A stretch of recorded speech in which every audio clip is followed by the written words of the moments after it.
Hi friends, स्वागत है आपका रैंडम दुनिया टॉप 5 टू 10 चैनल पर। आज मैं आपके लिए लेकर आया हूँ top 5 most powerful weapons in the world. Channel को सब्सक्राइब नहीं किया है तो कर लीजिए, क्योंकि मैं ऐसे ही टॉपिक्स लाते रहता हूँ। Number 5, father of all bombs. Father of all bombs को हम लोग शॉर्ट फॉर्म में FOAB बोलते हैं। FOAB एक रशियन डिज़ाइन बम है। इसका वजन 7,100 किलोग्राम है और इसे रणनीतिक बम वर्षक यानी स्ट्रैटेजिक बॉम्बर TU-160 द्वारा प्रशिक्षण सीमा पर गिराया गया था। रशियन आर्म्ड फोर्सेस के general Alexander Rushkin, chief of staff, ने बताया कि यह दुनिया का सबसे मजबूत वैक्यूम बम है और उस हथियार के प्रशिक्षण के नतीजे बताते हैं कि इसकी ताकत परमाणु हथियार के अनुरूप है, लेकिन इस हथियार का उपयोग पर्यावरण को प्रदूषित नहीं करता है। थर्मोबैरिक हथियार इस तथ्य के संदर्भ में अमानवीय हैं कि वे सभी जो इस तरह के बम की कार्रवाई के क्षेत्र में होंगे, उन्हें पहले ऑक्सीजन की कमी के कारण दम घुट जाएगा और फिर उन्हें सदमे की लहर से कुचल दिया जाएगा और फिर उच्च तापमान पर जला दिया जाएगा। नेशनल इंटरेस्ट के अमेरिकी संस्करण के आकलन के अनुसार रूसी बम का मास छोटा है, लेकिन यह अभी भी अमेरिकी MOAB यानी मदर ऑफ ऑल बॉम्ब्स से 4 गुना अधिक शक्तिशाली है। उदाहरण के लिए, रूसी FOAB के विस्फोट की शक्ति 40 टन TNT विस्फोट के बराबर है, जबकि अमेरिकी MOAB की शक्ति बस 10 टन TNT विस्फोट के बराबर है। रूसी बम की कार्रवाई का दायरा अमेरिकी बम से 20 गुना बड़ा है। B-53 परमाणु बम। B-53 संयुक्त राज्य अमेरिका द्वारा शीत युद्ध यानी कोल्ड वॉर के दौरान 9 मेगाटन की उपज के साथ विकसित किया एक उच्च बंकर ब्लास्टर थर्मोन्यूक्लियर हथियार था, जिसके परिणाम स्वरूप लगभग 2.9 से 3.4 मील की डायमीटर के साथ आग का गोला बन जाता था और इसकी रेडिएशन के कारण 20 मील के दायरे में कोई भी व्यक्ति असुरक्षित है। यह अमेरिकी न्यूक्लियर आर्सेनल में सबसे शक्तिशाली हथियार था। यह हथियार को अब सक्रिय रूप से उपयोग नहीं किया जाता है। इस बम का निर्माता संयुक्त राज्य परमाणु ऊर्जा उपयोग था, जिसे आमतौर पर AEC के नाम से जाना जाता था। यह संयुक्त राज्य सरकार की एक एजेंसी थी जो वर्ल्ड वॉर II के बाद स्टैब्लिश की गई थी। Little boy and fat man. Little boy जापानी शहर हिरोशिमा पर 6 अगस्त 1945 को B-29 सुपर फोर्ट्रेस से गिराया गया परमाणु बम का कोड नेम था। विमान को संयुक्त राज्य वायुसेना के बॉम्बर स्क्वाड्रन 393 के कर्नल पॉल तिब्बत द्वारा उड़ाया गया था। यह एक हथियार के रूप में इस्तेमाल किया जाने वाला पहला परमाणु बम था। नागासाकी पर दूसरा बम गिराए जाने से 3 दिन पहले इसे गिराया गया था। इस बम को द्वितीय विश्व युद्ध के दौरान मैनहट्टन परियोजना के हिस्से के रूप में विकसित किया गया था। इसकी विस्फोट की शक्ति यूरेनियम 235 के परमाणु विखंडन से आती थी।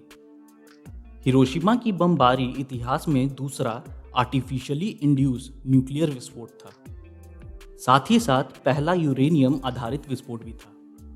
लगभग 600 मिलीग्राम मास ऊर्जा में परिवर्तित होता था और बम लगभग 600 मीटर की ऊंचाई पर विस्फोट हुआ और 13 से 18 किलो न्यूटन TNT के बराबर एक विनाशकारी बल विकसित हुआ और लगभग 2,20,000 लोग मारे गए। इसकी डिज़ाइन का पहले प्रशिक्षण नहीं किया गया था, क्योंकि उस समय समृद्ध यूरेनियम बहुत दुर्लभ था, इसलिए संयुक्त राज्य अमेरिका ने इसे बचाया। फैटमैन एक परमाणु बम का कोड नेम है जो 9 अगस्त 1945 को नागासाकी, जापान में विस्फोट किया गया। बम को संयुक्त राज्य द्वारा गिराया गया था। यह एक प्लूटोनियम केंद्र के साथ एक विस्फोटक प्रकार का बम था। ये बम विंस्टन चर्चिल के नाम पर रखा गया, हालांकि ये बस अनुमान ही लगा गया। फैटमैन का डिज़ाइन ट्रिनिटी परमाणु परीक्षण के दौरान विस्फोटित पहले परमाणु बम उपकरण के डिज़ाइन के सामान्य था। जुलाई 1945 में इसे शहर से लगभग 550 मीटर की ऊंचाई पर विस्फोट किया गया था। इस बम को भी B-29 बम वर्षक से गिराया गया था। बम में लगभग 21 किलोटन TNT की शक्ति थी। चूंकि नागासाकी एक पहाड़ी इलाका है, विस्फोट से नुकसान अपेक्षित समतल हिरोशिमा की तुलना में कुछ कम था। ऐसे अनुमान है कि नागासाकी पर बमबारी में 39,000 लोग मारे गए और 25,000 लोग घायल हुए। बाद में विस्फोट और जलने से लगी चोटों से हजारों लोगों की मौत हुई और बाद में रेडिएशन पॉइजनिंग के कारण 1000 लोग और मारे गए। दोनों बम द लॉस एलमोस लेबोरेटरी, जिसे प्रोजेक्ट वाई भी बोला जाता है, एक सीक्रेट लेबोरेटरी एस्टैब्लिश किया गया था मैनहट्टन प्रोजेक्ट द्वारा, जो कि यूनिवर्सिटी ऑफ कैलिफोर्निया द्वारा ऑपरेट किया जाता था। Number 2, castle Bravo. Castle Bravo एक ऑपरेशन था जिसके दौरान अमेरिकी ने पहली बार थर्मोन्यूक्लियर हाइड्रोजन बम का प्रशिक्षण किया। यह प्रशिक्षण 1 मार्च 1954 को मार्शल द्वीप के बिकनी एटोल में किया गया था। विस्फोट का सीधा परिणाम परमाणु वर्षा थी, जिसने विस्फोट के बाद द्वीप पर लौटने वाले द्वीपवासियों को जहर की तरह काम किया।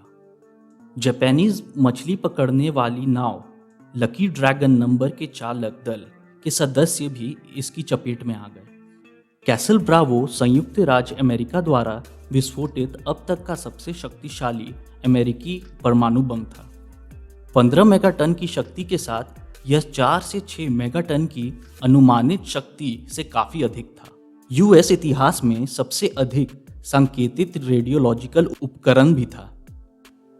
कैसल ब्रावो द्वितीय विश्व युद्ध के दौरान हिरोशिमा और नागासाकी पर गिराए गए बम से 12 गुना अधिक शक्तिशाली था।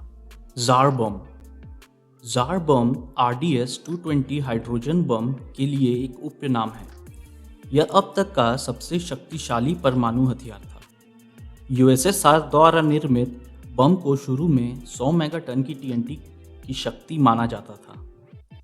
2 बम बनाए गए थे, एक असली और एक कॉपी। जो कॉपी बम था उसका प्रशिक्षण 30 अक्टूबर 1961 को स्थानीय समय अनुसार ठीक 11:32 पर नोवा ज़ेम्लेजा द्वीप समूह में किया गया था। बम का वजन 27 टन था, जबकि इसकी लंबाई 8 मीटर थी और इसकी परिधि यानी सरकमफेरेंस 2 मीटर थी। यह इतना बड़ा था कि यह उस समय के सबसे बड़े बम वर्षक में फिट नहीं हो पाता था।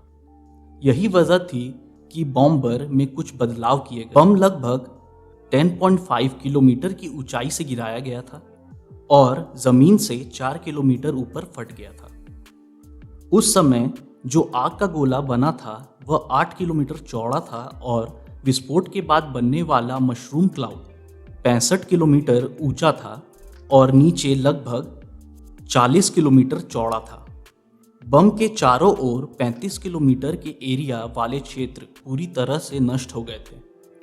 इसने कभी भी सैन्य सेवा में परिवेश नहीं किया और उस समय केवल सोवियत शक्ति का प्रदर्शन किया गया था।